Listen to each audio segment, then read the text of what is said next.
Androcles and the Lion by George Bernard Shaw. Prologue. Overture. Forest sounds, roaring of lions, Christian hymn, faintly. A jungle path. A lion's roar, a melancholy suffering roar, comes from the jungle. It is repeated nearer. The lion limps from the jungle on 3 legs, holding up his right forepaw, in which a huge thorn sticks. He sits down and contemplates it. He licks it. He shakes it. He tries to extract it by scraping it along the ground and hurts himself worse. He roars piteously. He licks it again. Tears drop from his eyes. He limps painfully off the path and lies down under the trees, exhausted with pain. Heaving a long sigh, like wind in a trombone, he goes to sleep. Androcles and his wife Megara come along the path. He is a small, thin, ridiculous little man who might be any age from 30 to 55. He has sandy hair, watery, compassionate blue eyes, sensitive nostrils, and a very presentable forehead. But his good points go no further. His arms and legs and back, though wiry of their kind, look shriveled and starved. He carries a big bundle, is very poorly clad, and seems tired and hungry.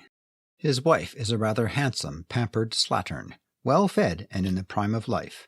She has nothing to carry, and has a stout stick to help her along. Megara, suddenly throwing down her stick. I won't go another step. Androcles, pleading wearily. Oh, not again, dear. What's the good of stopping every 2 miles and saying you won't go another step? We must get on to the next village before night. There are wild beasts in this wood. Lions, they say. Megara. I don't believe a word of it. You are always threatening me with wild beasts to make me walk the very soul out of my body when I can hardly drag 1 foot before another. We haven't seen a single lion yet. Androcles. Well, dear, do you want to see one? Megara, tearing the bundle from his back. You cruel beast, you don't care how tired I am or what becomes of me. She throws the bundle on the ground. Always thinking of yourself. Self, self, self. Always yourself. She sits down on the bundle. Androcles, sitting down sadly on the ground with his elbows on his knees and his head in his hands. We all have to think of ourselves occasionally, dear. Megara. A man ought to think of his wife sometimes. Androcles. He can't always help it, dear. You make me think of you a good deal. Not that I blame you. Megara. Blame me? I should think not, indeed. Is it my fault that I'm married to you? Androcles. No, dear. That is my fault. Megara. That's a nice thing to say to me. Aren't you happy with me? Androcles. I don't complain, my love. Megara. You ought to be ashamed of yourself. Androcles. I am, my dear. Megara. You're not. You glory in it. Androcles. In what, darling? Megara. In everything. In making me a slave. In making yourself a laughing-stock. It's not fair. You get me the name of being a shrew with your meek ways, always talking as if butter wouldn't melt in your mouth. And just because I look a big, strong woman, and because I'm good-hearted and a bit hasty, and because you're always driving me to do things I'm sorry for afterwards, people say, poor man, what a life his wife leads him. Oh, if they only knew. And you think I don't know, but I do. I do. Screaming. I do. Androcles. Yes, my dear. I know you do. Megara. Then why don't you treat me properly and be a good husband to me? Androcles. What can I do, my dear? Megara. What can you do? You can return to your duty and come back to your home and your friends and sacrifice to the gods as all respectable people do, instead of having us hunted out of house and home for being dirty, disreputable, blaspheming atheists. Androcles. I'm not an atheist, dear. I am a Christian.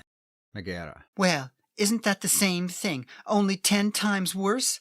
Everybody knows that the Christians are the very lowest of the low. Androcles. Just like us, dear. Megara. Speak for yourself. Don't you dare to compare me to common people.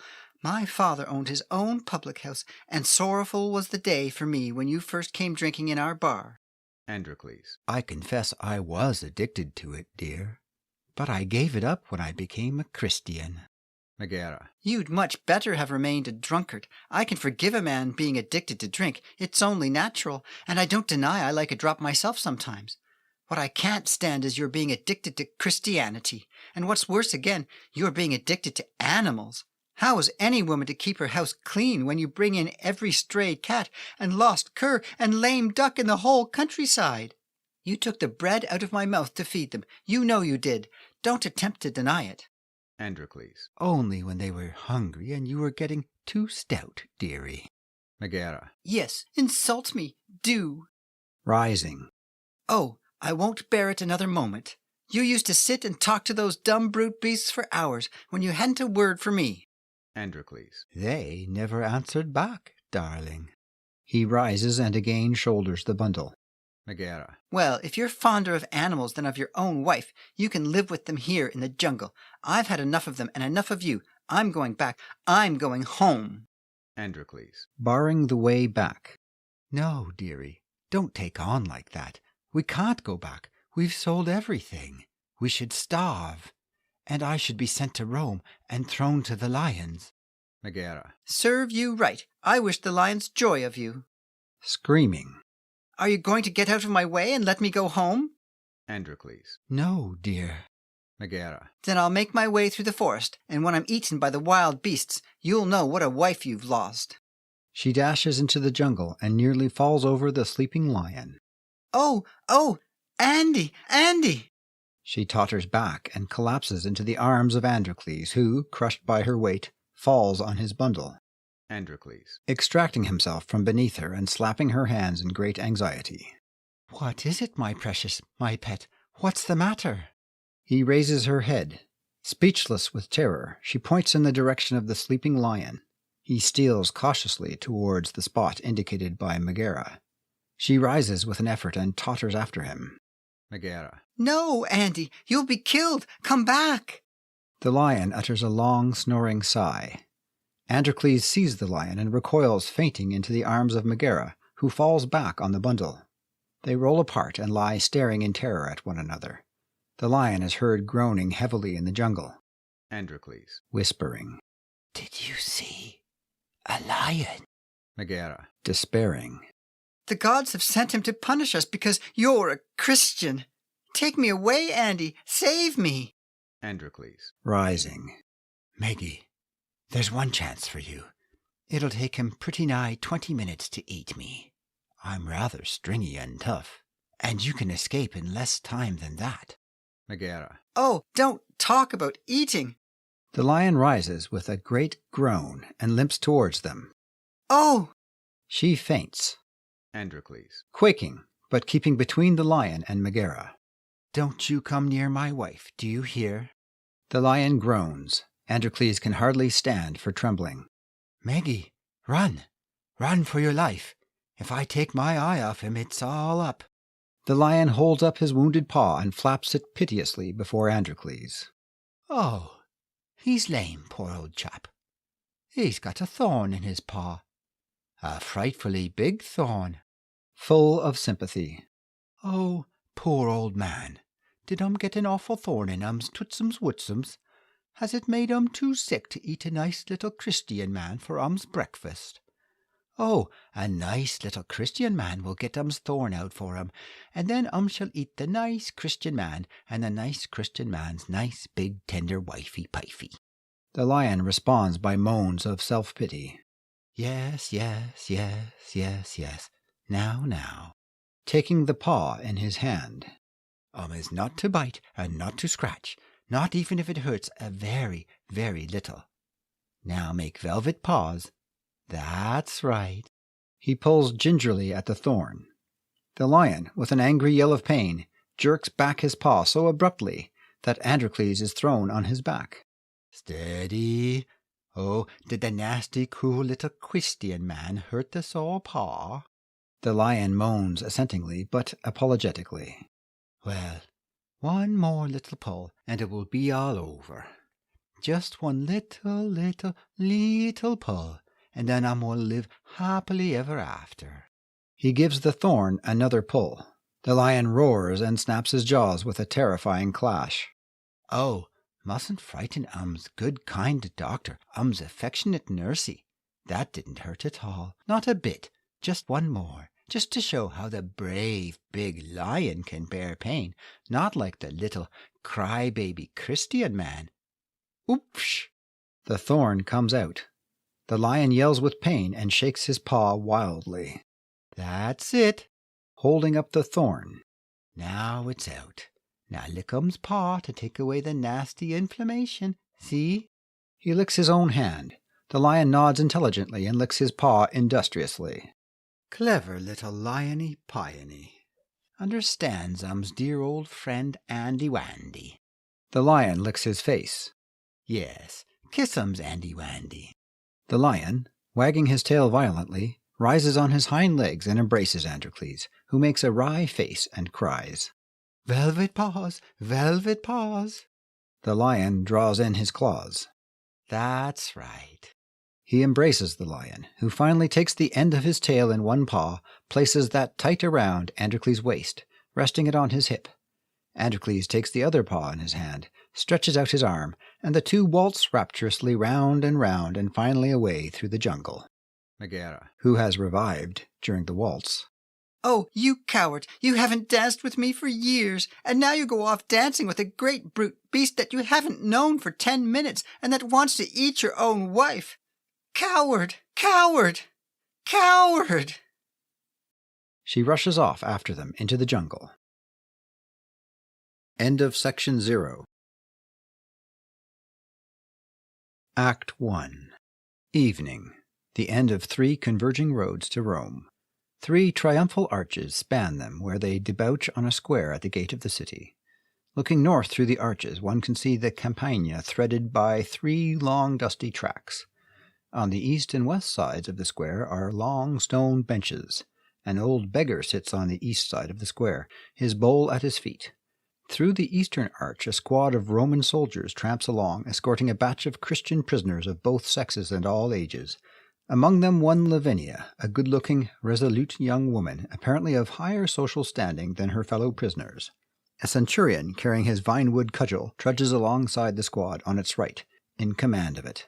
All are tired and dusty, but the soldiers are dogged and indifferent. The Christians, light-hearted and determined to treat their hardships as a joke and encourage one another. A bugle is heard far behind on the road, where the rest of the cohort is following. Centurion, Stopping. Halt! Orders from the captain. They halt and wait. Now then, you Christians. None of your larks. The captain's coming. Mind you behave yourselves. No singing. Look respectful. Look serious if you're capable of it. See that big building over there? That's the Colosseum. That's where you'll be thrown to the lions or set to fight the gladiators presently. Think of that, and it'll help you to behave properly before the captain. The captain arrives. Attention! Salute! The soldiers salute. a Christian. Cheerfully. God bless you, Captain. Centurion. Scandalized. Silence! The captain, a patrician, handsome, about 35, very cold and distinguished, very superior and authoritative, steps up on a stone seat at the west side of the square, behind the centurion, so as to dominate the others more effectually. Captain. Centurion! Centurion. Standing at attention and saluting. Sir? Captain. Speaking stiffly and officially. You will remind your men, Centurion, that we are now entering Rome. You will instruct them that once inside the gates of Rome they are in the presence of the Emperor. You will make them understand that the lax discipline of the march cannot be permitted here. You will instruct them to shave every day, not every week. You will impress on them particularly that there must be an end to the profanity and blasphemy of singing Christian hymns on the march. I have to reprimand you, Centurion, for not only allowing this, but actually doing it yourself. Centurion. The men march better, Captain. Captain. No doubt. For that reason an exception is made in the case of the march called Onward Christian Soldiers. This may be sung, except when marching through the Forum or within hearing of the Emperor's palace, but the words must be altered to "Throw them to the lions." The Christians burst into shrieks of uncontrollable laughter, to the great scandal of the centurion. Centurion. Silence! Silence! Where's your behavior? Is that the way to listen to an officer? To the captain. That's what we have to put up with from these Christians every day, sir. They're always laughing and joking something scandalous. They've no religion. That's how it is. Lavinia. But I think the captain meant us to laugh, Centurion. It was so funny. Centurion. You'll find out how funny it is when you're thrown to the lions tomorrow. To the captain, who looks displeased. Beg pardon, sir. To the Christians. Silence! Captain. You are to instruct your men that all intimacy with Christian prisoners must now cease. The men have fallen into habits of dependence upon the prisoners, especially the female prisoners, for cooking, repairs to uniforms, writing letters, and advice in their private affairs. In a Roman soldier, such dependence is inadmissible. Let me see no more of it whilst we are in the city. Further, your orders are that in addressing Christian prisoners, the manners and tone of your men must express abhorrence and contempt. Any shortcoming in this respect will be regarded as a breach of discipline. He turns to the prisoners. Prisoners. Centurion. Fiercely. Prisoners! Attention! Silence! Captain. I call your attention, prisoners, to the fact that you may be called on to appear in the imperial circus at any time from tomorrow onwards, according to the requirements of the managers. I may inform you that as there is a shortage of Christians just now, you may expect to be called on very soon. Lavinia. What will they do to us, Captain? Centurion. Silence! Captain. The women will be conducted into the arena with the wild beasts of the imperial menagerie, and will suffer the consequences. The men, if of an age to bear arms, will be given weapons to defend themselves, if they choose, against the imperial gladiators. Lavinia. Captain, is there no hope that this cruel persecution... Centurion. Shocked. Silence! Hold your tongue there! Persecution indeed! Captain. Unmoved and somewhat sardonic. Persecution is not a term applicable to the acts of the emperor. The emperor is the defender of the faith. In throwing you to the lions, he will be upholding the interests of religion in Rome.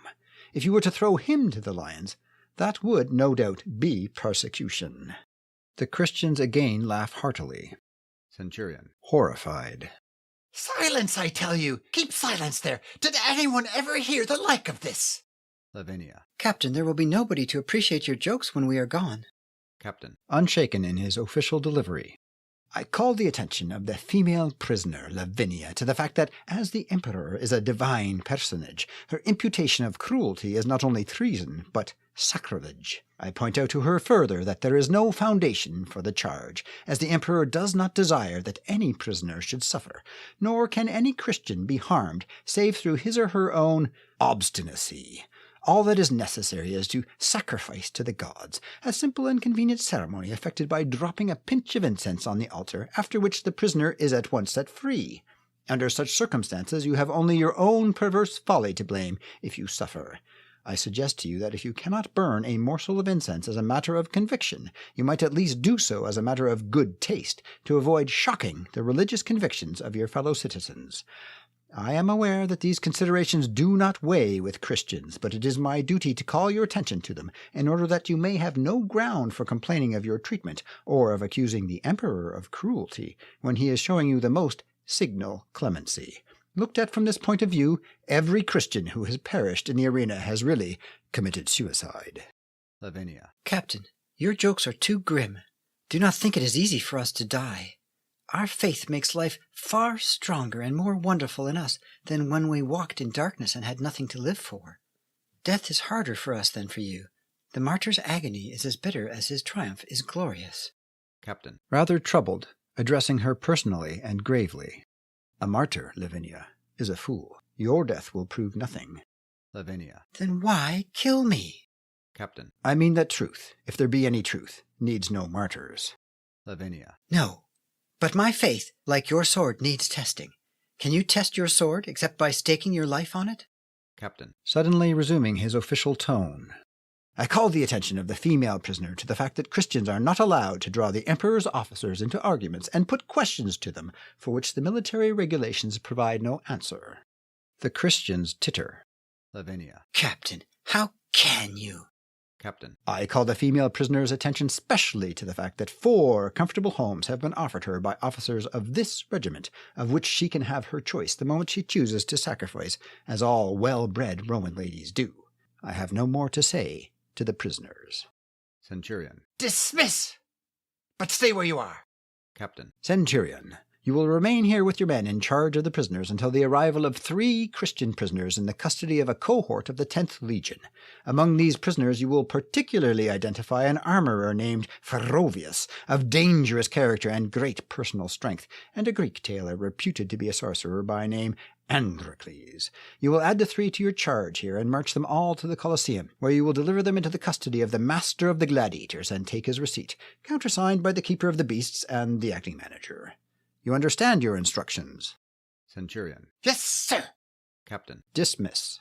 He throws off his air of parade and descends down from the perch. The centurion seats on it and prepares for a nap, whilst his men stand at ease. The Christians sit down on the west side of the square, glad to rest.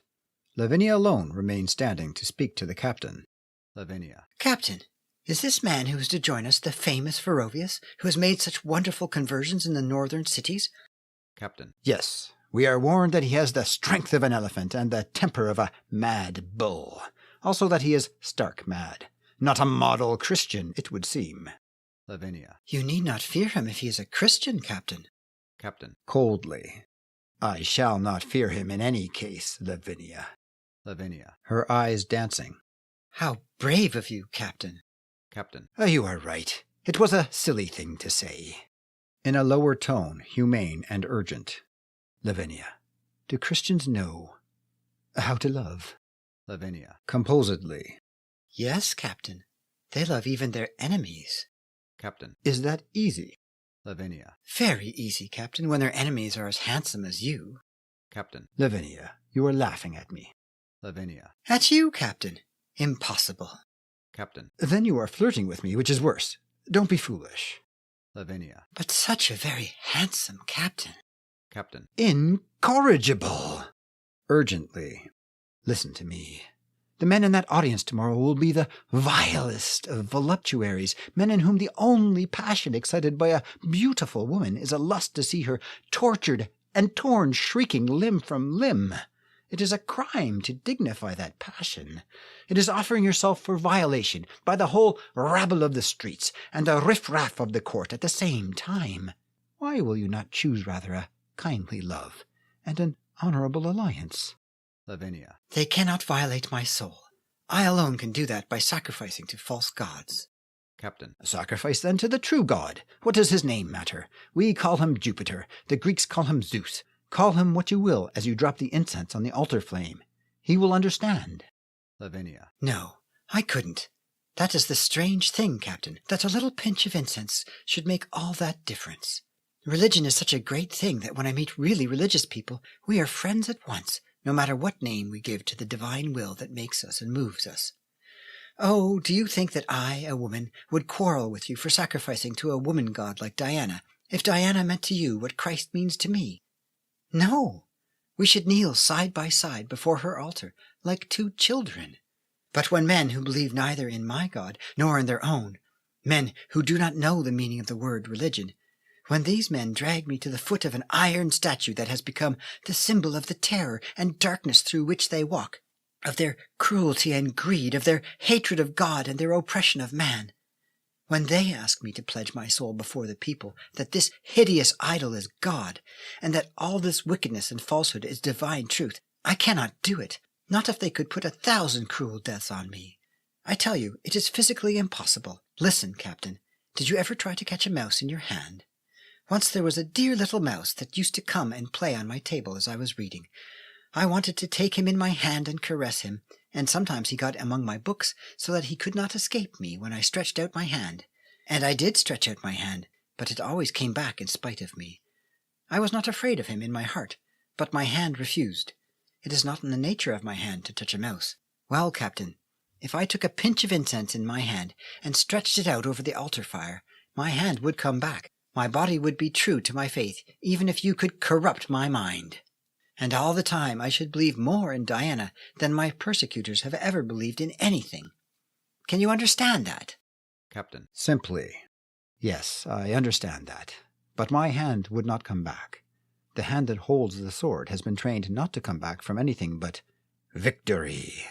Lavinia. Not even from death? Captain. Least of all, from death. Lavinia. Then I must not come back either. A woman has to be braver than a soldier. Captain. Prouder, you mean? Lavinia. Startled. Prouder? You call our courage pride? Captain. There is no such thing as courage. There is only pride. You Christians are the proudest devils on earth. Lavinia. Hurt. Pray God then my pride may never become a false pride. She turns away as if she did not wish to continue the conversation, but softens and says to him with a smile, Thank you for trying to save me from death. Captain. I knew it was no use, but one tries in spite of one's knowledge. Lavinia. Something stirs, even in the iron breast of a Roman soldier. Captain. It will soon be iron again. I have seen many women die and forgotten them in a week. Lavinia. Remember me for a fortnight, handsome captain. I shall be watching you, perhaps. Captain. From the skies? Do not deceive yourself, Lavinia. There is no future for you beyond the grave. Lavinia. What does that matter? Do you think I am only running away from the terrors of life into the comfort of heaven? If there were no future, or if the future were one of torment, I should have to go just the same. The hand of God is upon me. Captain. Yes. When all is said, we are both patricians, Lavinia, and must die for our beliefs. Farewell. He offers her his hand. She takes it and presses it. He walks away, trim and calm. She looks after him for a moment, and cries a little as he disappears through the eastern arch. A trumpet call is heard from the road through the western arch. Centurion. Waking up and rising. Cohort of the 10th, with prisoners. 2 file out with me to receive them. He goes out through the western arch, followed by 4 soldiers in 2 files. Lentulus and Metellus come into the square from the west side with a little retinue of servants. Both are young courtiers, dressed in the extremity of fashion. Lentulus is slender, fair-haired, epicene. Metellus is manly, compactly built, olive-skinned, not a talker. Lentulus. Christians, by Jove! Let's chaff them. Metellus. Awful brutes. If you knew as much about them as I do, you wouldn't want to chaff them. Leave them to the lions. Lentulus. Indicating Lavinia, who is still looking towards the arches after the captain. That woman's got a figure. He walks past her, staring at her invitingly, but she is preoccupied and is not conscious of him. Do you turn the other cheek when they kiss you? Lavinia. Starting. What? Lentulus. Do you turn the other cheek when they kiss you, fascinating Christian? Lavinia. Don't be foolish. To Metellus, who has remained on her right, so that she is between them. Please don't let your friend behave like a cad before the soldiers. How are they to respect and obey patricians if they see them behaving like street boys? Sharply to Lentulus. Pull yourself together, man. Hold your head up. Keep the corners of your mouth firm, and treat me respectfully. What do you take me for? Lentulus. Irresolutely. Look here, you know, I... Lavinia. Stuff. Go about your business. She turns decisively away and sits down with her comrades, leaving him disconcerted. Metellus. You didn't get much out of that. I told you they were brutes. Lentulus. Plucky little filly. I suppose she thinks I care. With an air of indifference he strolls with Metellus to the east side of the square, where they stand watching the return of the centurion through the western arch with his men, escorting 3 prisoners, Ferrovius, Androcles, and Spinto. Ferrovius is a powerful, choleric man in the prime of life, with large nostrils, staring eyes, and a thick neck, a man whose sensibilities are keen and violent to the verge of madness. Spinto is a debauchee, the wreck of a good-looking man gone hopelessly to the bad. Androcles is overwhelmed with grief, and is restraining his tears with great difficulty. Centurion. To Lavinia. Here are some pals for you. This little bit is Ferrovius that you talk so much about. Ferrovius turns on him threateningly. The centurion holds up his left forefinger in admonition. Now remember that you're a Christian, and that you've got to return good for evil. Ferrovius controls himself convulsively, moves away from temptation to the east side near Lentulus, clasps his hand in silent prayer, and throws himself on his knees. That's the way to manage them, eh? This fine fellow. indicating Androcles, who comes to his left and makes Lavinia a heartbroken salutation. Is a sorcerer, a Greek tailor he is, a real sorcerer too, no mistake about it. The 10th marches with a leopard at the head of the column. He made a pet of the leopard, and now he's crying at being parted from it. Androcles sniffs lamentably. Ain't you, old chap? Well, cheer up. We march with a billy goat. Androcles brightens up. That's killed 2 leopards and ate a turkey cock. You can have him for a pet if you like. Androcles, quite consoled, goes past the centurion to Lavinia and sits down contentedly on the ground on her left. This dirty dog, Collaring Spinto, is a real Christian. He mobs temples, he does. At each accusation he gives the neck of Spinto's tunic a twist. He goes smashing things mad drunk, he does. He steals the gold vessels, he does. He assaults the priestesses, he does. Pah! He flings Spinto into the middle of the group of prisoners. You're the sort that makes duty a pleasure, you are. Spinto, gasping. That's it. Strangle me, kick me, beat me, revile me. Our Lord was beaten and reviled. That's my way to heaven. Every martyr goes to heaven, no matter what he's done. That is so, isn't it, brother? Centurion. Well, if you're going to heaven, I don't want to go there. I wouldn't be seen with you. Lentulus. Ha! Good. Indicating the kneeling Ferovius. Is this one of the turn the other cheek, gentlemen, Centurion? Centurion. Yes, sir. Lucky for you, too, sir, if you want to take any liberties with him. Lentulus. To Ferovius. You turn the other cheek when you're struck, I'm told. Ferovius, slowly turning his great eyes on him. Yes, by the grace of God I do. Now. Lentulus. Not that you're a coward, of course, but out of pure piety. Ferovius. I fear God more than man. At least I try to. Lentulus. Let's see. He strikes him on the cheek. Androcles makes a wild movement to rise and interfere, but Lavinia holds him down, watching Ferovius intently. Ferovius, without flinching, turns the other cheek. Lentulus, rather out of countenance, titters foolishly and strikes him again feebly. You know, I should feel ashamed if I let myself be struck like that, and took it lying down. But I'm not a Christian. I'm a man. Ferovius rises impressively and towers over him. Lentulus becomes white with terror, and a shade of green flickers in his chest for a moment. Ferovius, with the calm of a steam hammer. I have not always been faithful. The first man who struck me as you have just struck me was a stronger man than you. He hit me harder than I expected. I was tempted and fell, and it was then that I first tasted bitter shame. I never had a happy moment after that until I had knelt and asked his forgiveness by his bedside in the hospital. Putting his hands on Lentulus's shoulders with paternal weight. But now I have learnt to resist with a strength that is not my own. I am not ashamed now, nor angry. Lentulus, uneasily. Good evening. He tries to move away. Ferovius, gripping his shoulders. Oh, do not harden your heart, young man. Come, try for yourself whether our way is not better than yours. I will now strike you on one cheek, and you will turn the other and learn how much better you will feel than if you gave way to the promptings of anger. He holds him with one hand and clenches the other fist. Lentulus. Centurion, I call on you to protect me. Centurion. You asked for it, sir. It's no business of ours. You've had 2 whacks at him. Better pay him a trifle and square it that way. Lentulus. Yes, of course. To Ferovius. It was only a bit of fun, I assure you. I meant no harm. Here. He proffers a gold coin. Ferovius, taking it and throwing it to the old beggar, who snatches it up eagerly and hobbles off to spend it.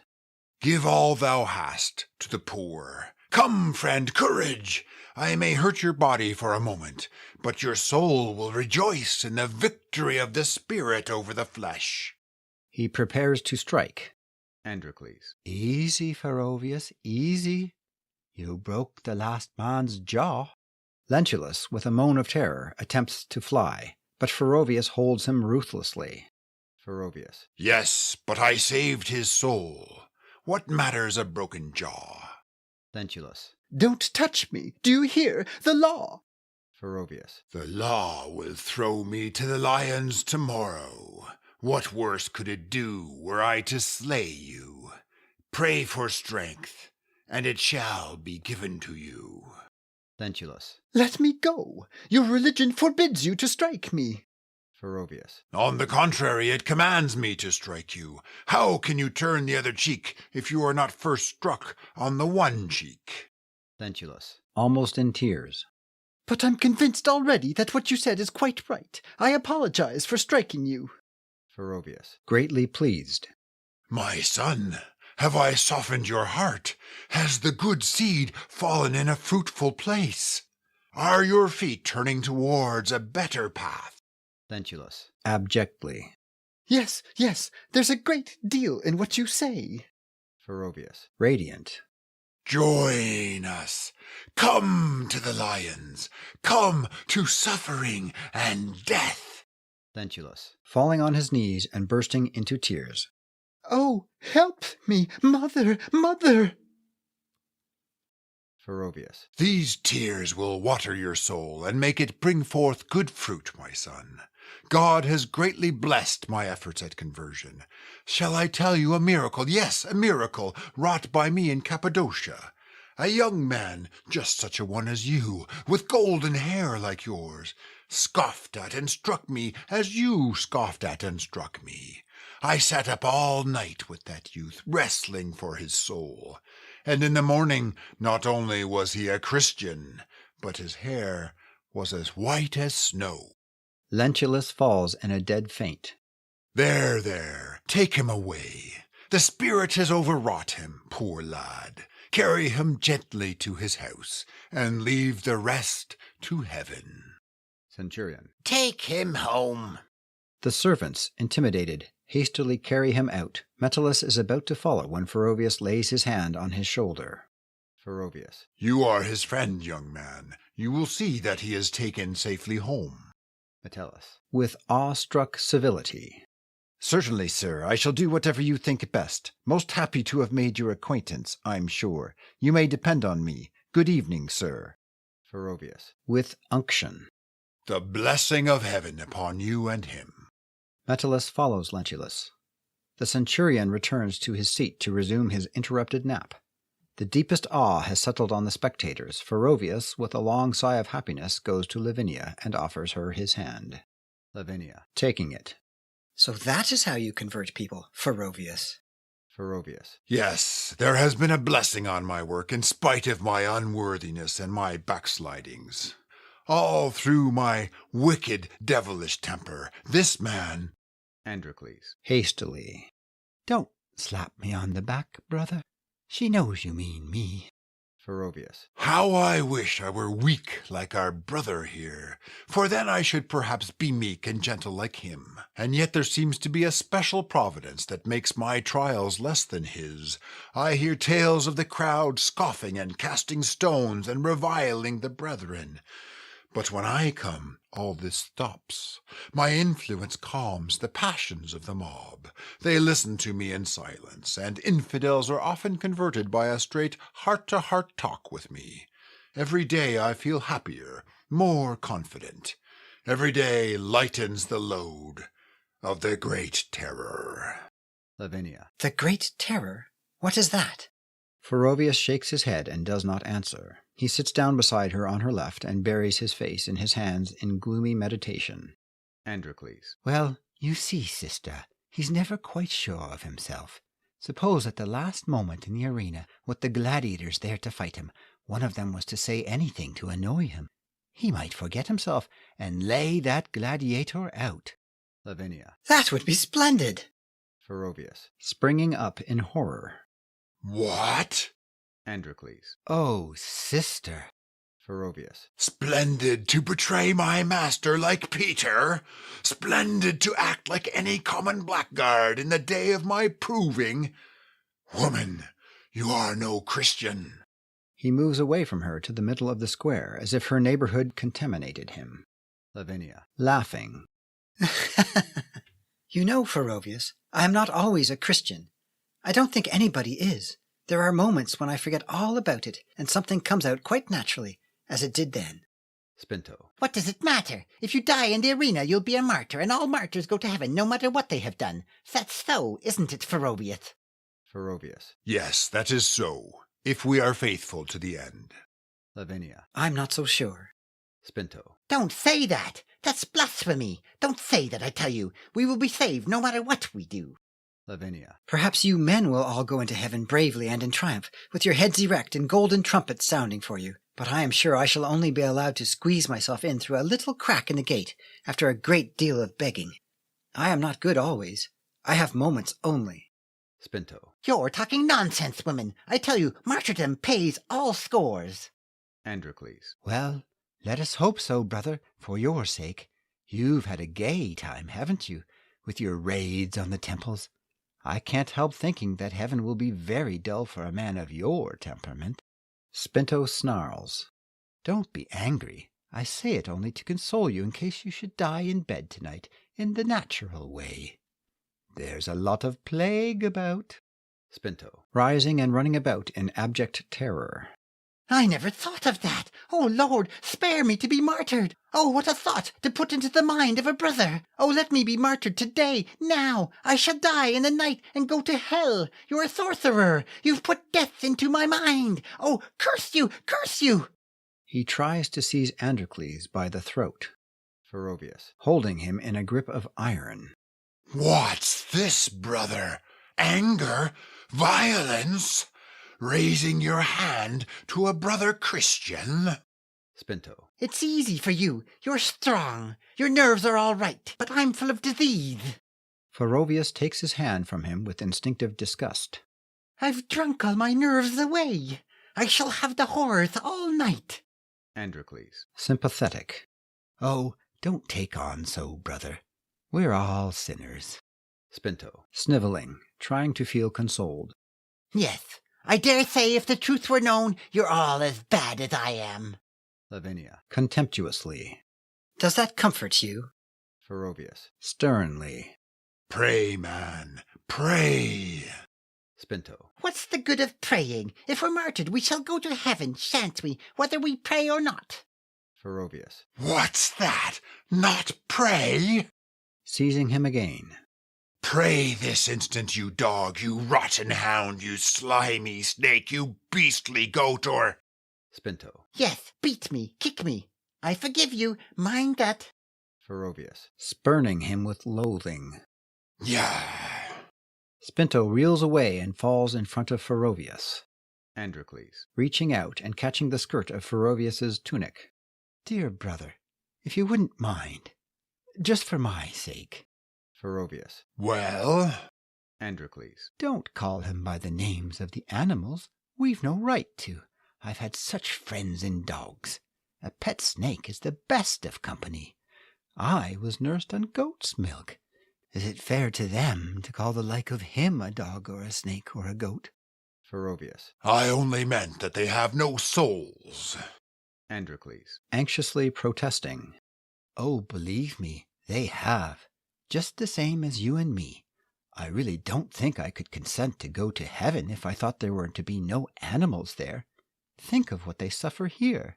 Ferovius. That's true, yes, that is just. They will have their share in heaven.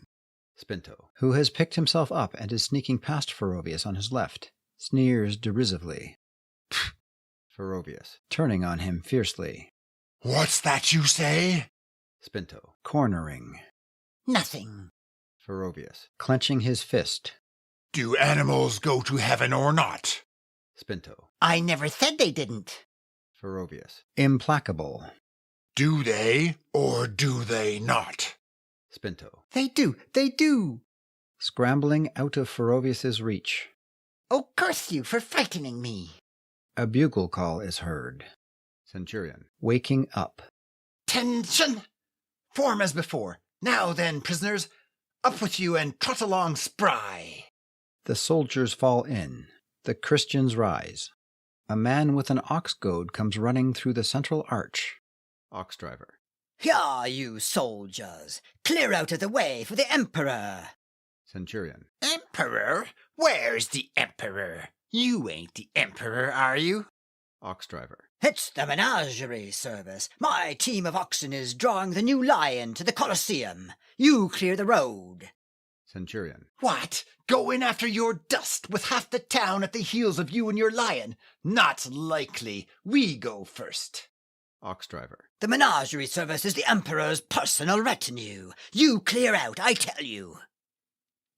Centurion. You tell me, do you? Well, I'll tell you something. If the lion is menagerie service, the lion's dinner is menagerie service too. This, Pointing to the Christians. is the lion's dinner. So back with you to your bullocks double quick and learn your place. March. The soldiers start. Now then, you Christians, step out there. Lavinia. Marching. Come along, the rest of the dinner. I shall be the olives and the anchovies. Another Christian. Laughing. I shall be the soup. Another Christian. I shall be the fish. Another Christian. Ferovius shall be the roast boar. Ferovius. Heavily. I see the joke. Yes, yes. I shall be the roast boar. Ha! Ha! He laughs conscientiously and marches out with them. Androcles. I shall be the mince pie. Each announcement is received with a louder laugh by all the rest as the joke catches on. Centurion. Scandalized. Silence! Have some sense of your situation. Is this the way for martyrs to behave? To Spinto, who is quaking and loitering. I know what you'll be at that dinner. You'll be the emetic. He shoves him rudely along. Spinto. It's too dreadful. I'm not fit to die. Centurion. Fitter than you are to live, you swine. They pass from the square westward. The oxen, drawing a wagon with a great wooden cage and the lion in it, arrive through the central arch. End of section 1. Act 2. Behind the Emperor's box at the Colosseum, where the performers assemble before entering the arena. In the middle, a wide passage leading to the arena descends from the floor level under the imperial box. On both sides of this passage, steps ascend to a landing at the back entrance to the box. The landing forms a bridge across the passage. At the entrance to the passage are 2 bronze mirrors, one on each side. On the west side of this passage, on the right hand of anyone coming from the box and standing on the bridge, the martyrs are sitting on the steps. Lavinia is seated halfway up, thoughtful, trying to look death in the face. On her left, Androcles consoles himself by nursing a cat. Ferovius stands behind them, his eyes blazing, his figure stiff with intense resolution. At the foot of the steps crouches Spinto, with his head clutched in his hands, full of horror at the approach of martyrdom. On the east side of the passage, the gladiators are standing and sitting at ease, waiting, like the Christians, for their turn in the arena. One, Retiarius, is a nearly naked man with a net and a trident. Another, Secutor, is in armor with a sword. He carries a helmet with a barred visor. The editor of the gladiators sits on a chair, a little apart from them. The callboy enters from the passage. Callboy. Number 6, Retiarius versus Secutor. The gladiator with the net picks it up. The gladiator with the helmet puts it on, and the 2 go into the arena, the net thrower taking out a little brush and arranging his hair as he goes, the other tightening his straps and shaking his shoulders loose. Both look at themselves in the mirrors before they enter the passage. Lavinia. Will they really kill one another? Spinto. Yes, if the people turn down their thumbs. Editor. You know nothing about it. The people, indeed. Do you suppose we would kill a man worth perhaps 50 talents to please the riffraff? I should like to catch any of my men at it. Spinto. I thought. Editor. Contemptuously. You thought. Who cares what you think? You'll be killed all right enough. Spinto. Groans and again hides his face. Then is nobody ever killed except us poor Lavinia. Christians? Editor. If the Vestal Virgins turn down their thumbs, that's another matter. They're ladies of rank. Lavinia. Does the Emperor ever interfere? Editor. Oh, yes. He turns his thumbs up fast enough if the Vestal Virgins want to have one of his pet fighting men killed. Androcles. But don't they ever just only pretend to kill one another? Why shouldn't you pretend to die and get dragged out as if you were dead, and then get up and go home, like an actor? Editor. See here, you want to know too much. There will be no pretending about the new lion. Let that be enough for you. He's hungry. Spinto. Groaning with horror. Oh, Lord, can't you stop talking about it? Isn't it bad enough for us without that? Androcles. I'm glad he's hungry. Not that I want him to suffer, poor chap, but then he'll enjoy eating me so much more. There's a cheerful side to everything. Editor. Rising and striding over to Androcles. Here, don't you be obstinate. Come with me and drop the pinch of incense on the altar. That's all you need do to be let off. Androcles. No. Thank you very much indeed, but I really mustn't. Editor. What? Not to save your life? Androcles. I'd rather not. I couldn't sacrifice to Diana. She's a huntress, you know, and kills things. Editor. That don't matter. You can choose your own altar. Sacrifice to Jupiter. He likes animals. He turns himself into an animal when he goes off duty. Androcles. No, it's very kind of you, but I feel I can't save myself that way.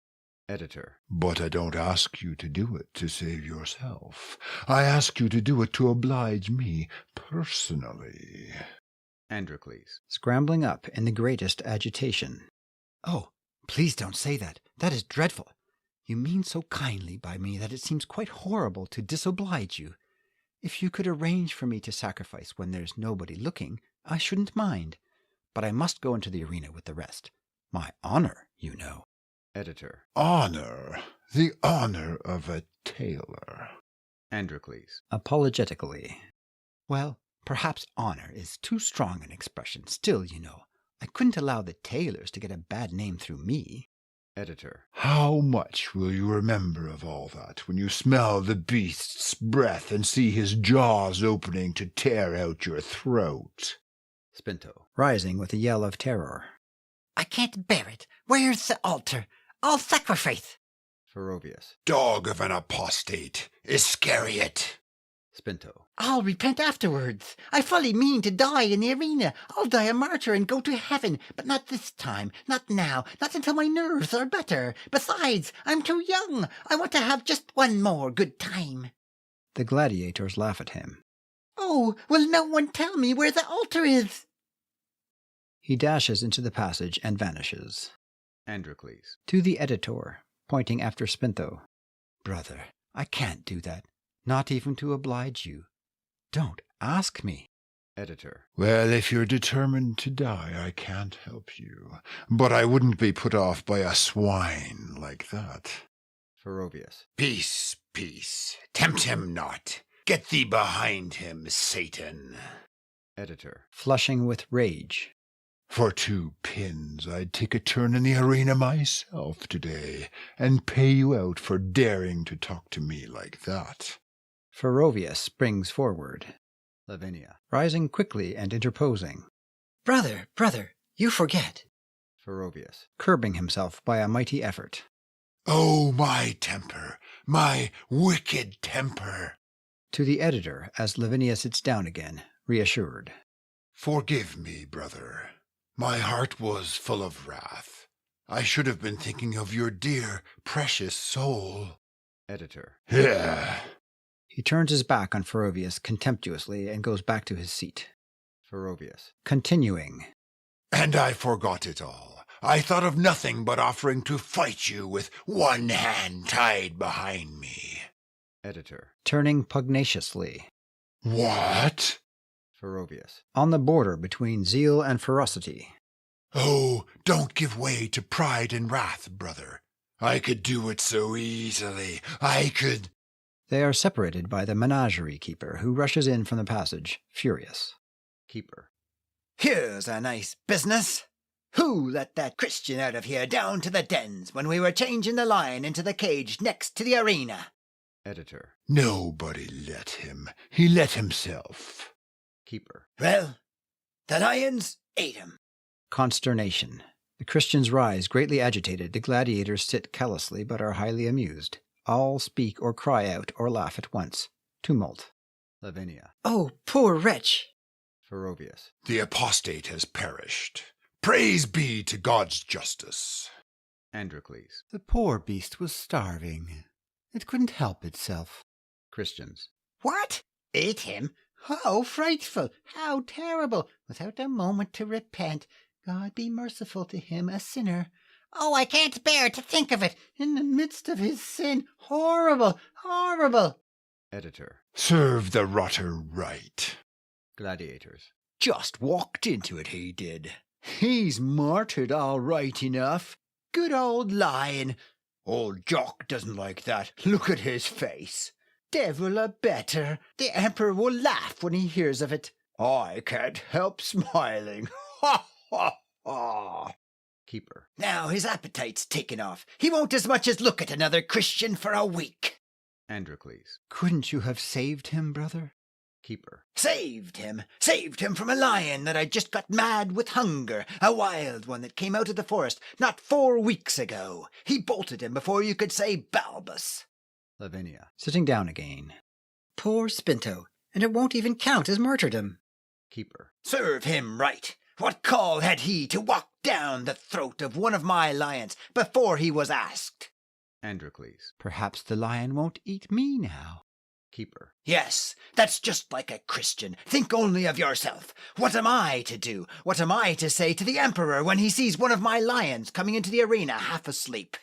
Editor. Say nothing. Give your old lion some bitters and a morsel of fried fish to wake up his appetite. Laughter. Keeper. Yes, it's easy for you to talk, but... Editor. Scrambling to his feet. Shh! Attention there. The Emperor. The keeper bolts precipitately into the passage. The gladiators rise smartly and form into line. The emperor enters on the Christian side, conversing with Metellus, and followed by his suite. Gladiators. Hail Caesar! Those about to die salute you. Caesar. Good morrow, friends. Metellus shakes hands with the editor, who accepts his condescension with bluff respect. Lavinia. Blessing, Caesar, and forgiveness. Caesar. Turning in some surprise at the salutation. There is no forgiveness for Christianity. Lavinia. I did not mean that, Caesar. I mean that we forgive you. Metellus. And inconceivable liberty. Do you not know, woman, that the emperor can do no wrong and therefore cannot be forgiven? Lavinia. I expect the emperor knows better. Anyhow, we forgive him. Christians. Amen. Amen. Caesar. Metellus, you see now the disadvantage of too much severity. These people have no hope. Therefore they have nothing to restrain them from saying what they like to me. They are almost as impertinent as the gladiators. Which is the Greek sorcerer? Androcles. Humbly touching his forelock. Me, your worship. Caesar. My worship. Good. A new title. Well, what miracles can you perform? Androcles. I can cure warts by rubbing them with my tailor's chalk. And I can live with my wife without beating her. Caesar. Is that all? Androcles. You don't know her, Caesar, or you wouldn't say that. Caesar. Ah, well, my friend, we shall no doubt contrive a happy release for you. Which is Ferrovius? Ferrovius. I am he. Caesar. They tell me you can fight. Ferrovius. It is easy to fight. I can die, Caesar. Caesar. That is still easier, is it not? Ferrovius. Not to me, Caesar. Death comes hard to my flesh, and fighting comes very easily to my spirit. Beating his breast and lamenting. Oh, sinner that I am! He throws himself down on the steps, deeply discouraged. Caesar. Metellus, I should like to have this man in the Praetorian Guard. Metellus. I should not, Caesar. He looks a spoil sport. There are men in whose presence it is impossible to have any fun, men who are a sort of walking conscience. He would make us all uncomfortable. Caesar. For that reason, perhaps, it might be well to have him. An emperor can hardly have too many consciences. To Ferrovius. Listen, Ferrovius. Ferrovius shakes his head and will not look up. You and your friends shall not be outnumbered today in the arena. You shall have arms, and there will be no more than one gladiator to each Christian. If you come out of the arena alive, I will consider favorably any request of yours, and give you a place in the Praetorian Guard, even if the request be that no questions be asked about your faith. I shall perhaps not refuse it. Ferrovius. I will not fight. I will die. Better stand with the archangels than with the Praetorian Guard. Caesar. I cannot believe that the archangels, whoever they may be, would not prefer to be recruited from the Praetorian Guard. However, as you please. Come, let us see the show. As the court ascends the steps, Secutor and the Retiarius return from the arena through the passage. Secutor covered with dust and very angry. Retiarius grinning. Secutor. Ha! The Emperor!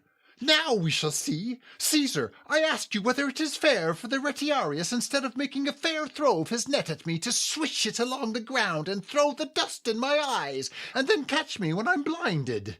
If the Vestals had not turned up their thumbs, I should have been a dead man. Caesar. Halting on the stair. There is nothing in the rules against it. Secutor. Indignantly. Caesar, is it a dirty trick or is it not?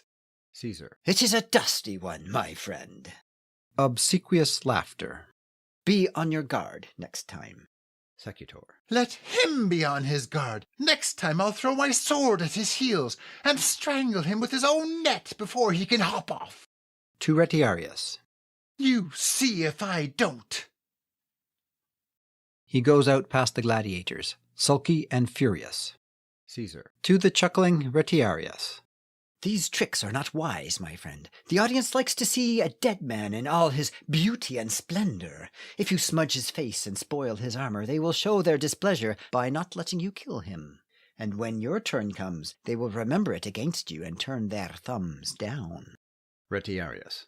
Perhaps that is why I did it, Caesar. He bet me 10 sesterces that he would vanquish me. If I had had to kill him, I should not have had the money. Caesar. Indulgent. Laughing. You rogues! There is no end to your tricks. I'll dismiss you all and have elephants to fight. They fight fairly. He goes up to his box and knocks at it. It is opened from within by the captain, who stands as on parade to let him pass. The cowboy comes from the passage, followed by 3 attendants carrying respectively a bundle of swords, some helmets, and some breastplates and pieces of armor, which they throw down in a heap. Callboy. By your leave, Caesar. Number 11, gladiators and Christians. Ferovius springs up, ready for martyrdom. The other Christians take the summons as best they can, some joyful and brave, some patient and dignified, some tearful and helpless, some embracing one another with emotion. The callboy goes back into the passage. Caesar. Turning at the door of the box. The hour has come, Ferovius. I shall go into my box and see you killed, since you scorn the Praetorian Guard. He goes into the box. The captain shuts the door, remaining inside with the emperor. Metellus and the rest of the suite disperse to their seats. The Christians, led by Ferovius, move towards the passage. Lavinia. To Ferovius. Farewell. Editor. Steady there. You Christians have got to fight. Here, arm yourselves. Ferovius. Picking up a sword. I'll die sword in hand, to show people that I could fight if it were my master's will, and that I could kill the man who kills me if I chose. Editor. Put on that armor. Ferovius. No armor. Editor. Bullying him. Do what you're told. Put on that armor. Ferovius. Gripping the sword and looking dangerous. I said, no armor. Editor. And what am I to say when I'm accused of sending a naked man in to fight my men in armor? Ferovius. Say your prayers, brother, and have no fear of the princes of this world. Editor. Pshaw, you obstinate fool. He bites his lips irresolutely, not knowing exactly what to do. Androcles. To Ferovius. Farewell, brother, till we meet in the suite by and by. Editor. To Androcles. You are going too. Take a sword there, and put on any armor you can find to fit you. Androcles. No, really, I can't fight. I never could. I can't bring myself to dislike anyone enough. I'm to be thrown to the lions with the lady. Editor. Then get out of the way and hold your noise. Androcles steps aside with cheerful docility. Now then, are you all ready there? A trumpet is heard from the arena, Ferovius. starting convulsively. Heaven give me strength. Editor. Aha! That frightens you, does it? Ferovius. Man, There is no terror like the terror of that sound to me. When I hear a trumpet or a drum or the clash of steel or the hum of the catapult as the great stone flies, fire runs through my veins. I feel my blood surge up hot behind my eyes. I must charge. I must strike. I must conquer. Caesar himself will not be safe in his imperial seat if once that spirit gets loose in me. Oh, brothers, pray, exhort me, remind me that if I raise my sword, my honor falls, and my master is crucified afresh. Androcles. Just keep thinking how cruelly you might hurt the poor gladiators. Ferrovius. It does not hurt a man to kill him. Lavinia. Nothing but faith can save you. Ferrovius. Faith? Which faith? There are two faiths. There is our faith, and there is the warrior's faith, the faith in fighting, the faith that sees God in the sword. How if that faith should overwhelm me? Lavinia. You will find your real faith in the hour of trial. Ferrovius. That is what I fear. I know that I am a fighter. How can I feel sure that I am a Christian? Androcles. Throw away the sword, brother. Ferrovius. I cannot. It cleaves to my hand. I could as easily throw a woman I loved from my arms. Starting. Who spoke that blasphemy? Not I. Lavinia. I can't help you, friend. I can't tell you not to save your own life. Something willful in me wants to see you fight your way into heaven. Ferrovius. Ha! Androcles. But if you're going to give up our faith, brother, why not do it without hurting anybody? Don't fight them. Burn the incense. Ferrovius. Burn the incense. Never. Lavinia. That is only pride, Ferrovius. Ferrovius. Only pride? What is nobler than pride? Conscience-stricken. Oh, I'm steeped in sin.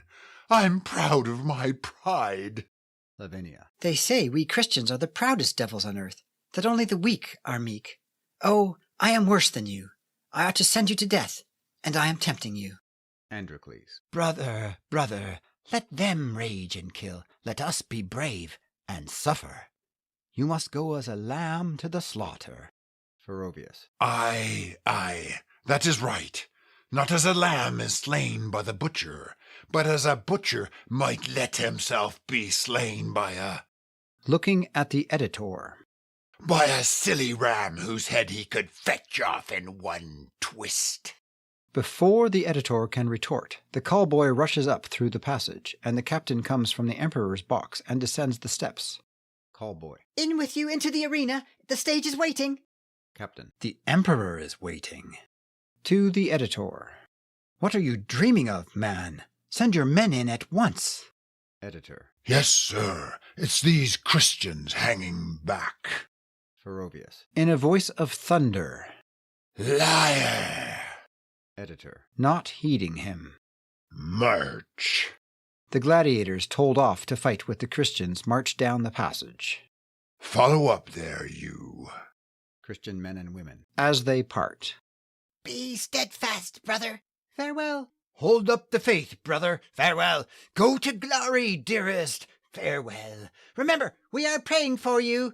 Farewell. Be strong, brother. Farewell. Don't forget that the divine love and our love surround you. Farewell. Nothing can hurt you. Remember that, brother. Farewell. Eternal glory, dearest. Farewell.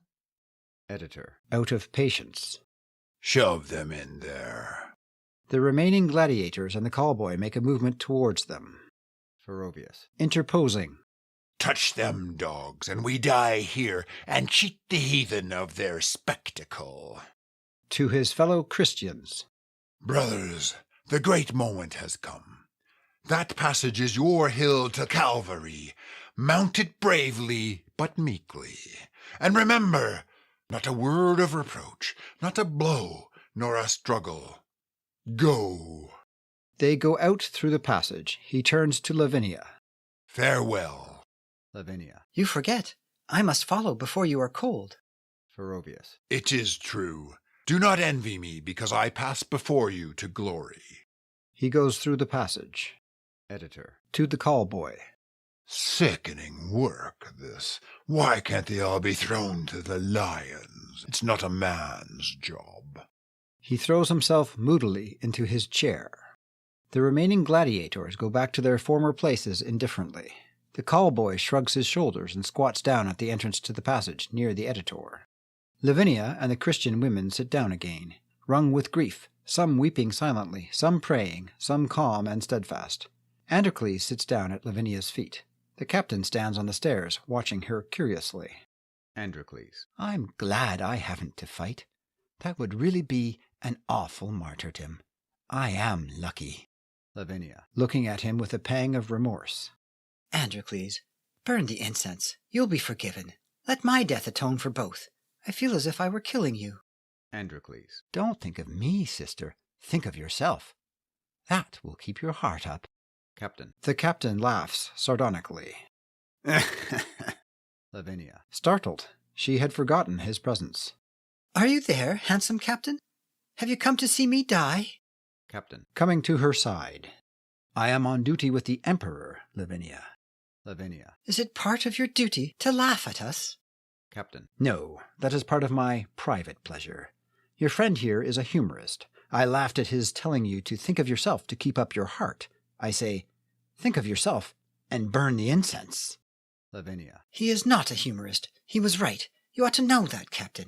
You have been face to face with death. Captain. Not with certain death, Lavinia. Only death in battle, which spares more men than death in bed. What you are facing is certain death. You have nothing left now but your faith in this craze of yours, this Christianity. Are your Christian fairy stories any truer than our stories about Jupiter and Diana, in which, I may tell you, I believe no more than the Emperor does, or any educated man in Rome? Lavinia. Captain, all that seems nothing to me now. I'll not say that death is a terrible thing, but I will say that it is so real a thing that when it comes close, all the imaginary things, all the stories as you call them, fade into mere dreams beside that inexorable reality. I know now that I am not dying for stories or dreams. Did you hear of the dreadful thing that happened here while we were waiting? Captain. I heard that one of your fellows bolted and ran right into the jaws of the lion. I laughed. I still laugh. Lavinia. Then you don't understand what that meant? Captain. It meant that the lion had a cur for his breakfast. Lavinia. It meant more than that, Captain. It meant that a man cannot die for a story and a dream. None of us believe the stories and the dreams more devoutly than poor Spinto. But he could not face the great reality. What he would have called my faith has been oozing away minute by minute whilst I've been sitting here, with death coming nearer and nearer, with reality becoming realer and realer, with stories and dreams fading away into nothing. Captain. Are you then going to die for nothing? Lavinia. Yes, that is the wonderful thing. It is since all the stories and dreams have gone that I have now no doubt at all that I must die for something greater than dreams or stories. Captain. But for what? Lavinia. I don't know. If it were for anything small enough to know, it would be too small to die for. I think I'm going to die for God. Nothing else is real enough to die for. Captain. What is God? Lavinia. When we know that, Captain, we shall be gods ourselves. Captain. Lavinia, come down to earth. Burn the incense and marry me.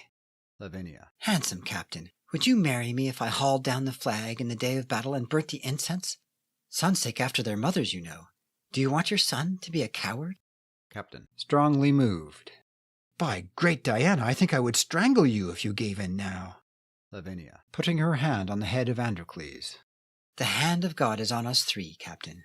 Captain. What nonsense it all is. And what a monstrous thing that you should die for such nonsense, and that I should look on helplessly when my whole soul cries out against it. Die then if you must. But at least I can cut the Emperor's throat, and then my own, when I see your blood. The Emperor throws open the door of his box angrily and appears in wrath on the threshold. The editor, the callboy, and the gladiators spring to their feet. Caesar. The Christians will not fight, and your curs cannot get their blood up to attack them. It's all that fellow with the blazing eyes. Send for the whip. The callboy rushes out on the east side for the whip. If that will not move them, bring the hot irons. The man is like a mountain. He returns angrily into the box and slams the door. The callboy returns with a man in a hideous Etruscan mask, carrying a whip. They both rush down the passage into the arena. Lavinia. Rising. Oh, That is unworthy. Can they not kill him without dishonoring him? Androcles, scrambling to his feet and running into the middle of the space between the staircases. It's dreadful. Now I want to fight. I can't bear the sight of a whip. The only time I ever hit a man was when he lashed an old horse with a whip. It was terrible. I danced on his face when he was on the ground. He mustn't strike Ferovius. I'll go into the arena and kill him first. He makes a wild dash into the passage. As he does so, a great clamor is heard from the arena, ending in wild applause. The gladiators listen and look inquiringly at one another. Editor. What's up now? Lavinia. To the captain. What has happened, do you think? Captain. What can happen? They are killing them, I suppose. Androcles. Running in through the passage, screaming with horror and hiding his eyes. No! Lavinia. Androcles, what's the matter? Androcles. Oh, don't ask me. Don't ask me. Something too dreadful. Oh. He crouches by her and hides his face in her robe, sobbing. Callboy. Rushing through from the passage as before. Ropes and hooks there, ropes and hooks. Editor. Well, need you excite yourself about it? Another burst of applause. 2 slaves in Etruscan masks, with ropes and drag hooks, hurry in. One of the slaves. How many dead? Callboy. 6. The slave blows a whistle twice, and 4 more masked slaves rush through into the arena with the same apparatus. And the basket! Bring the baskets! The slave whistles 3 times and runs through the passage with his companion. Captain. Who are the baskets for? Callboy. For the whip. He's in pieces. They're all in pieces, more or less. Lavinia hides her face. 2 more masked slaves come in with a basket and follow the others into the arena, as the callboy turns to the gladiators and exclaims, exhausted. Callboy. Boys, he's killed the lot. Caesar. Again bursting from his box, this time in an ecstasy of delight. Where is he? Magnificent! He shall have a laurel crown. Ferovius, madly waving his blood-stained sword, rushes through the passage in despair, followed by his co-religionists, and by the menagerie keeper, who goes to the gladiators. The gladiators draw their swords nervously. Ferovius. Lost! Lost forever! I have betrayed my master. Cut off this right hand, it is offended. Ye have swords, my brethren. Strike! Lavinia. No. What have you done, Ferovius? Ferovius. I know not, but there was blood behind my eyes, and there's blood on my sword. What does that mean? Caesar. Enthusiastically on the landing outside his box. What does it mean? It means that you are the greatest man in Rome. It means that you shall have a laurel crown of gold. Superb fighter, I could almost yield you my throne. It is a record for my reign. I shall live in history. Once, in Domitian's time, a Gaul slew 3 men in the arena and gained his freedom. But when before has one naked man slain 6 armed men of the bravest and best? The persecution shall cease. If Christians can fight like this, I shall have none but Christians to fight for me. To the gladiators.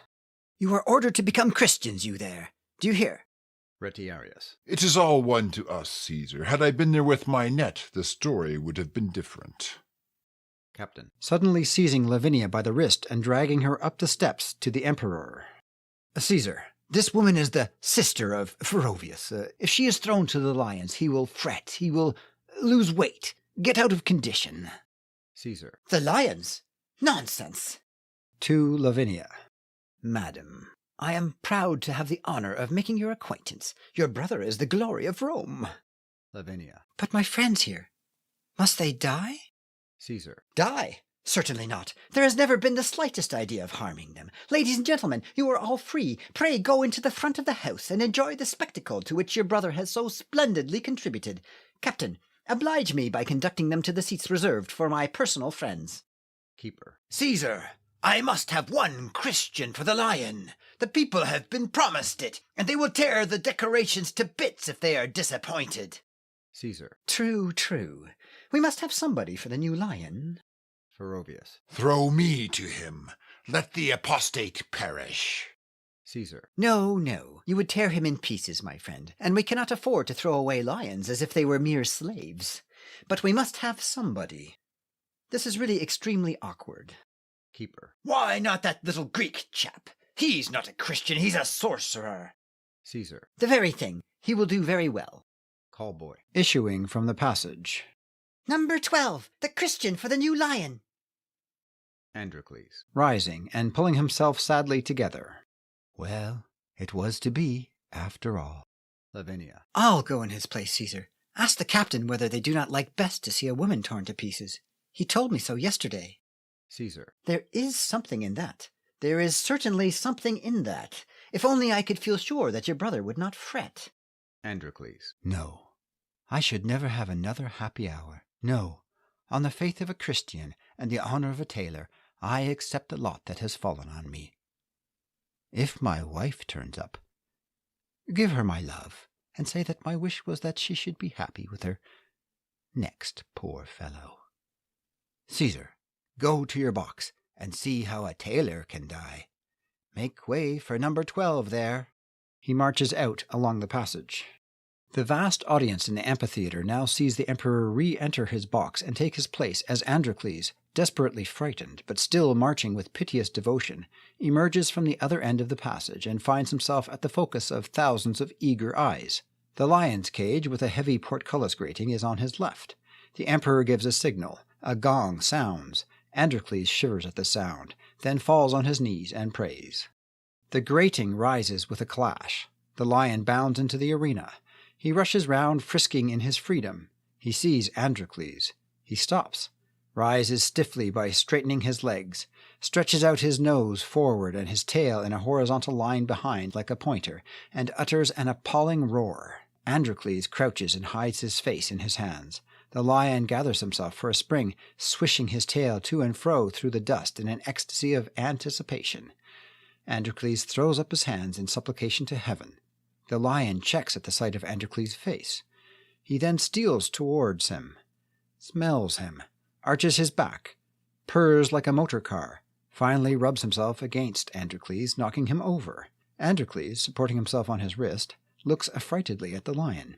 The lion limps on 3 paws, holding up the other as if it was wounded. A flash of recognition lights up the face of Androcles. He flaps his hand as if it had a thorn in it, and pretends to pull the thorn out and to hurt himself. The lion nods repeatedly. Androcles holds out his hands to the lion, who gives him both paws, which he shakes with enthusiasm. They embrace rapturously, finally waltz round the arena amid a sudden burst of deafening applause and out through the passage, the emperor watching them in breathless astonishment until they disappear, when he rushes from his box and descends the steps in frantic excitement. Caesar. My friends, an incredible, an amazing thing has happened. I can no longer doubt the truth of Christianity. The Christians press to him joyfully. This Christian sorcerer... With a yell, he breaks off as he sees Androcles and the lion emerge from the passage, waltzing. He bolts wildly up the steps into his box and slams the door. All, Christians and gladiators alike, fly for their lives, the gladiators bolting into the arena, the others in all directions. The place is emptied with magical suddenness. Androcles. Naively. Now I wonder why they all run away from us like that. The lion, combining a series of yawns, purrs, and roars, achieves something very like a laugh. Caesar. Standing on a chair inside his box and looking over the wall. Sorcerer, I command you to put that lion to death instantly. It is guilty of high treason. Your conduct is most The lion charges at him up the stairs. Help! He disappears. The lion rears against the box, looks over the partition at him, and roars. The emperor darts out through the door and down to Androcles, pursued by the lion. Androcles. Don't run away, sir. He can't help springing if you run. He seizes the emperor and gets between him and the lion, who stops at once. Don't be afraid of him. Caesar. I am not afraid of him. The lion crouches, growling. The emperor clutches Androcles. Keep between us. Androcles. Never be afraid of animals, your worship. That's the great secret. He'll be as gentle as a lamb when he knows that you are his friend. Stand quite still and smile, and let him smell you all over just to reassure him. For you see, he's afraid of you, and he must examine you thoroughly before he gives you his confidence. To the lion. Come now, Tommy, and speak nicely to the emperor, the great, good emperor who has the power to have all our heads cut off if we don't behave very, very respectfully to him." The lion utters a fearful roar. The emperor dashes madly up the steps, across the landing, and down again on the other side, with the lion in hot pursuit. Androcles rushes after the lion, overtakes him as he is descending, and throws himself on his back, trying to use his toes as a brake. Before he can stop him, the lion gets hold of the trailing end of the emperor's robe. Androcles. "Oh, bad, wicked Tommy, to chase the emperor like that. Let go the emperor's robe at once, sir. Where's your manners?" The lion growls and worries the robe. "Don't pull it away from him, your worship. He's only playing. Now I shall be really angry with you, Tommy, if you don't let go." The lion growls again. "I'll tell you what it is, sir. He thinks you and I are not friends." Caesar. Trying to undo the clasp of his brooch. "Friends, you infernal scoundrel!" The lion growls. "Don't let him go! Curse this brooch! I can't get it loose!" Androcles. "We mustn't let him lash himself into a rage. You must show him that you are my particular friend, if you will have the condescension." He seizes the emperor's hands and shakes them cordially. "Look, Tommy, the nice emperor is the dearest friend Andy Wandy has in the whole world. He loves him like a brother." Caesar. "You little brute! You damned, filthy little dog of a Greek tailor! I'll have you burnt alive for daring to touch the divine person of the emperor!" The lion roars.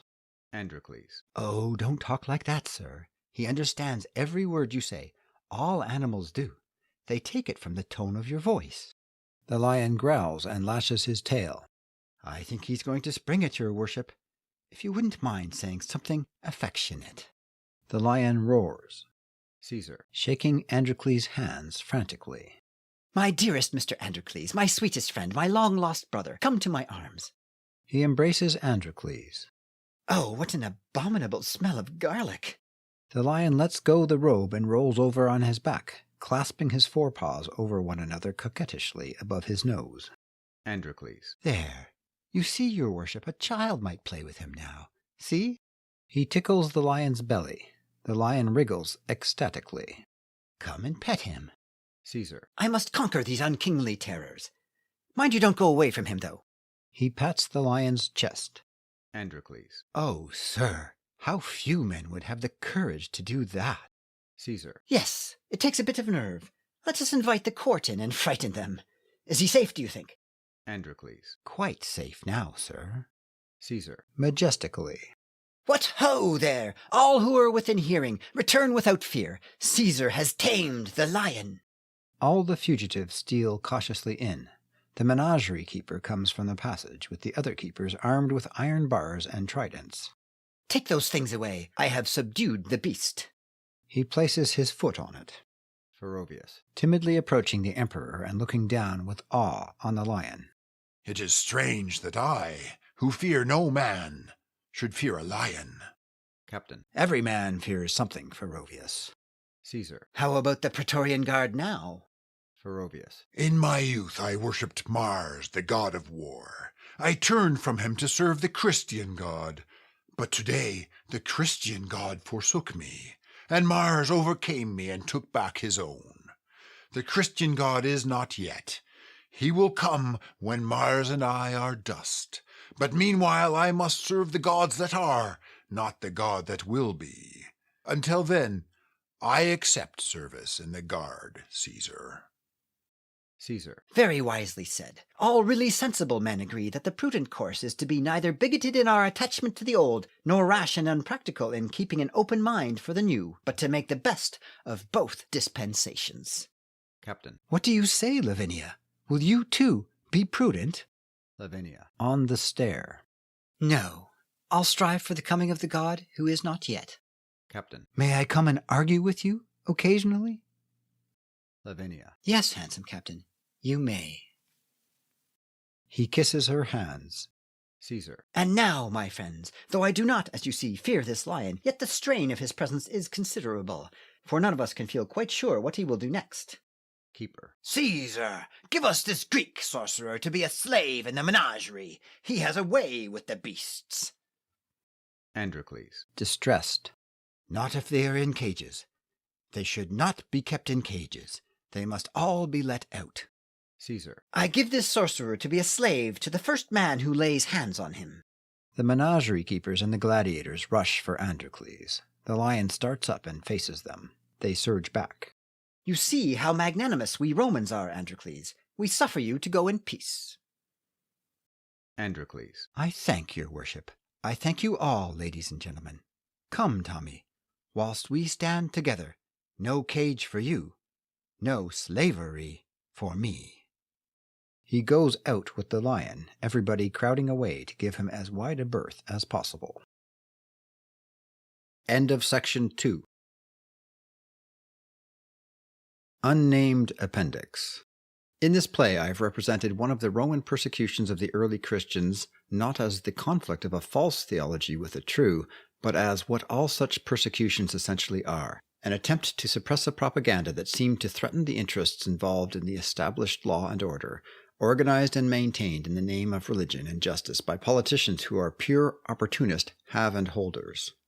People who are shown by their inner light the possibility of a better world based on the demand of the spirit for a nobler and more abundant life, not for themselves at the expense of others, but for everybody, are naturally dreaded and therefore hated by the have-and-holders, who keep always in reserve two sure weapons against them.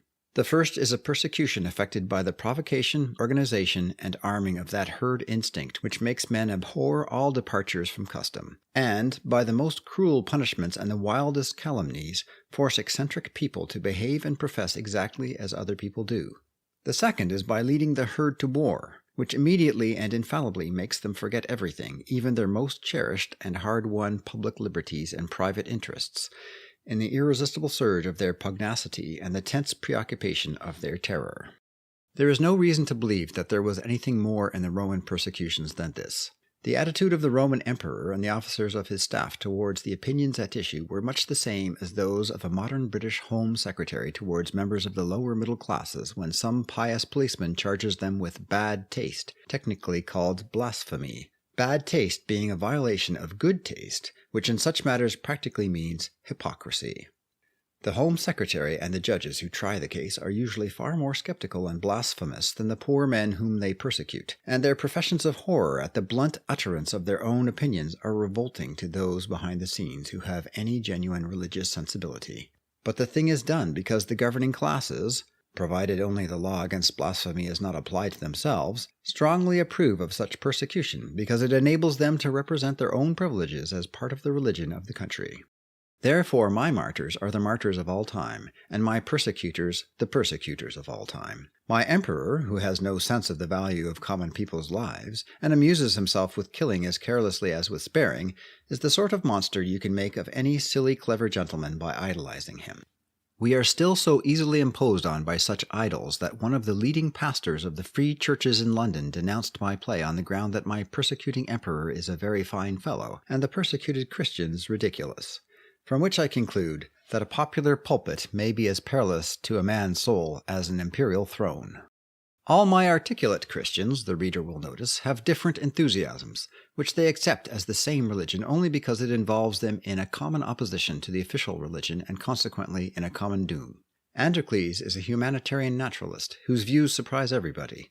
Lavinia, a clever and fearless freethinker, shocks the Pauline Ferrovius, who is comparatively stupid and conscience-ridden. Spinto, the blackguardly debauchee, is presented as one of the typical Christians of that period on the authority of St. Augustine, who seems to have come to the conclusion at one period of his development that most Christians were what we call wrong uns. No doubt he was to some extent right. I have had occasion often to point out that revolutionary movements attract those who are not good enough for established institutions, as well as those who are too good for them. But the most striking aspect of the play at this moment is the terrible topicality given it by the war. We were at peace when I pointed out, by the mouth of Ferrovius, the path of an honest man who finds out, when the trumpet sounds, that he cannot follow Jesus. Many years earlier, in The Devil's Disciple, I touched the same theme even more definitely, and showed the minister throwing off his black coat forever when he discovered, amid the thunder of the captains and the shouting, that he was a born fighter. Great numbers of our clergy have found themselves of late in the position of Forovius and Antony Anderson. They have discovered that they hate not only their enemies, but everyone who does not share their hatred, and that they want to fight, and to force other people to fight. They have turned their churches into recruiting stations, and their vestries into munition workshops. But it has never occurred to them to take off their black coats and say quite simply, "I find in the hour of trial that the Sermon on the Mount is tosh, and that I am not a Christian. I apologize for all the unpatriotic nonsense that I have been preaching all these years. Have the goodness to give me a revolver and a commission in a regiment which has for its chaplain a priest of the god Mars, my god." Not a bit of it. They have stuck to their livings and served Mars in the name of Christ, to the scandal of all religious mankind. When the Archbishop of York behaved like a gentleman, and the headmaster of Eton preached a Christian sermon, and were reviled by the rabble, the Martian parsons encouraged the rabble. For this they made no apologies or excuses, good or bad. They simply indulged their passions, just as they had always indulged their class prejudices and commercial interests, without troubling themselves for a moment as to whether they were Christians or not. They did not protest even when a body calling itself the Anti-German League, not having noticed apparently that it had been anticipated by the British Empire, the French Republic, and the kingdoms of Italy, Japan, and Serbia, actually succeeded in closing a church at Forest Hill in which God was worshipped in the German language. One would have supposed that this grotesque outrage on the commonest decencies of religion would have provoked a remonstrance from even the worldliest bench of bishops. But no, apparently it seemed to the bishops as natural that the house of God should be looted when he allowed German to be spoken in it, as that a baker's shop with a German name over the door should be pillaged. Their verdict was, in effect, "Serve God right for creating the Germans!" The incident would have been impossible in a country where the Church was as powerful as the Church of England, had it had at the same time a spark of Catholic as distinguished from tribal religion in it. As it is, the thing occurred, and as far as I have observed, the only people who gasped were the free thinkers. Thus we see that even among men who make a profession of religion, the great majority are as Martian as the majority of their congregations. The average clergyman is an official who makes his living by christening babies, marrying adults, conducting a ritual, and making the best he can, when he has any conscience about it, of a certain routine of school superintendence, district visiting, and organization of almsgiving, which does not necessarily touch Christianity at any point except the point of the tongue. The exceptional or religious clergyman may be an ardent Pauline Salvationist, in which case his more cultivated parishioners dislike him, and say he ought to have joined the Methodists. Or he may be an artist expressing religious emotion without intellectual definition by means of poetry, music, vestments, and architecture, also producing religious ecstasy by physical expedients, such as fasts and vigils, in which case he is denounced as a ritualist. Or he may be either a Unitarian deist like Voltaire or Tom Paine, or the more modern sort of Anglican theosophist, to whom the Holy Ghost is the élan vital of Bergson, and the Father and Son are an expression of the fact that our functions and aspects are manifold, and that we are all sons and all either potential or actual parents. In which case he is strongly suspected by the straighter Salvationists of being little better than an atheist. All these varieties, you see, excite remark. They may be very popular with their congregations, but they are regarded by the average man as the freaks of the Church. The Church, like the society of which it is an organ, is balanced and steadied by the great central Philistine mass above whom theology looms as a highly spoken of and doubtless most important thing, like Greek tragedy, or classical music, or the higher mathematics, but who are very glad when church is over and they can go home to lunch or dinner, having in fact, for all practical purposes, no reasoned convictions at all, and being equally ready to persecute a poor freethinker for saying that St. James was not infallible, and to send one of the peculiar people to prison for being so very peculiar as to take St. James seriously. In short, a Christian martyr was thrown to the lions, not because he was a Christian, but because he was a crank. That is, an unusual sort of person. And multitudes of people, quite as civilized and amiable as we, crowded to see the lions eat him, just as they now crowd the lion house in the zoo at feeding time. Not because they really cared 2 pence about Diana or Christ, or could have given you any intelligent or correct account of the things Diana and Christ stood against one another for, but simply because they wanted to see a curious and exciting spectacle. You, dear reader, have probably run to see a fire, and if somebody came in now and told you that a lion was chasing a man down the street, you would rush to the window. And if anyone were to say that you were as cruel as the people who let the lion loose on the man, you would be justly indignant.